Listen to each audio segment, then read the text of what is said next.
আমার বাচ্চাকে খাবার খাওয়াতে গিয়ে আসলে আমার কতটা পরিশ্রম হয়, কতটা কষ্ট হয় সেটা নিয়ে আজকের ভিডিওতে তোমাদের সাথে কিছু শেয়ার করব। সহজ ভাষায় বলতে গেলে এত মেসি হয়। বাচ্চা হাত দিয়ে খাবার খাওয়া শিখে গেলে তো একটা মায়ের অনেক বেশি আরাম হয়, মানে বলতে গেলে আর কষ্ট হয় না, খাবার খাওয়াতে হয় না, ও নিজ হাতে খাবার খায়।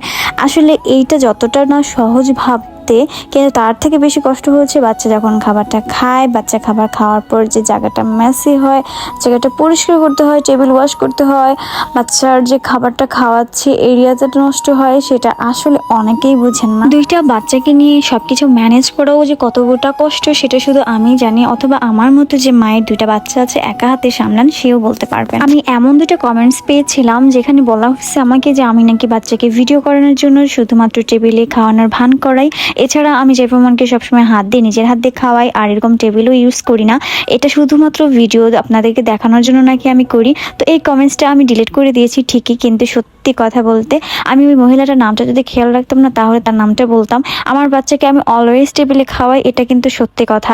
আমি ওকে শুধুমাত্র ভিডিও করানোর জন্য এই টেবিলে বসে খাওয়াই না। যারা আমার জায়ফামনির অনেক আগের ভিডিও দেখেন, মানে প্রথম থেকেই আছেন, তারা অবশ্যই ভিডিওতে দেখেছেন যে ওকে আমি একদম ছোট থেকে, যখন থেকে ওর 6 মাস তখন থেকে আমি এই ফিডিং চেয়ারে বসে বসে ওকে খাওয়াই। এমনকি আমি এই ফিডিং চেয়ারগুলো সেল করি, যার কারণে আমার বাচ্চাকে আমি ছোট থেকেই ফিডিং চেয়ারে বসে খাওয়ানোর অভ্যাস করিয়েছি। আমার বাচ্চা নিজ হাতে খাবার খাওয়া কিন্তু একদিনে শিখেনি, অনেক দিন ধরে ও ট্রাই করতে করতেই শিখেছে মাশাআল্লাহ।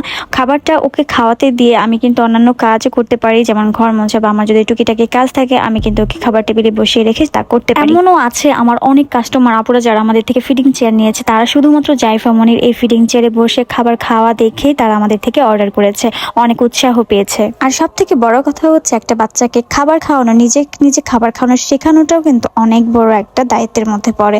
আপনার বাচ্চা যখন নিজ হাতে খাবার খাওয়া শিখবে তখন কিন্তু ও খাবার খাবে, ফেলবে, জায়গাটা মেসে করবে, নষ্ট করবে, জামা কাপড় মাখাবে। তো এইটা পরিষ্কার করার মতো আপনার মন মানসিকতা, আপনার যে শরীর কন্ডিশন বা আপনি কি পারবেন কিনা সেটাও কিন্তু অনেকটা ডিপেন্ড করে আপনার উপরে। যেমন আমি অনেক সময় অনেক বোর হয়ে যাই, কিন্তু কিছু করার নেই, ও খাবারটা যে নিজ হাতে খেলো, কতটুকু খেলো এটা নিয়ে কিন্তু আমি অনেক বেশি সন্তুষ্ট। শুধুমাত্র সকালের খাবারটা আমি নিজ হাতে খাওয়াই দিই, মানে সকালে যে ডিম সেদ্ধটা ও খায় সেটা আমি নিজে খাওয়াই দিই, কারণ একটা সেদ্ধ ডিম ও যদি হাত দিয়ে খায় বেশিরভাগ কুসুমটাই নষ্ট করে, যার কারণে হচ্ছে আমি সকালের খাবারটা হাত দিয়ে খাওয়াই দিই। এছাড়া দুপুরবেলা ও নিজের হাতে খাবার খায়, রাতের বেলাও নিজের হাতে খাবার খায়।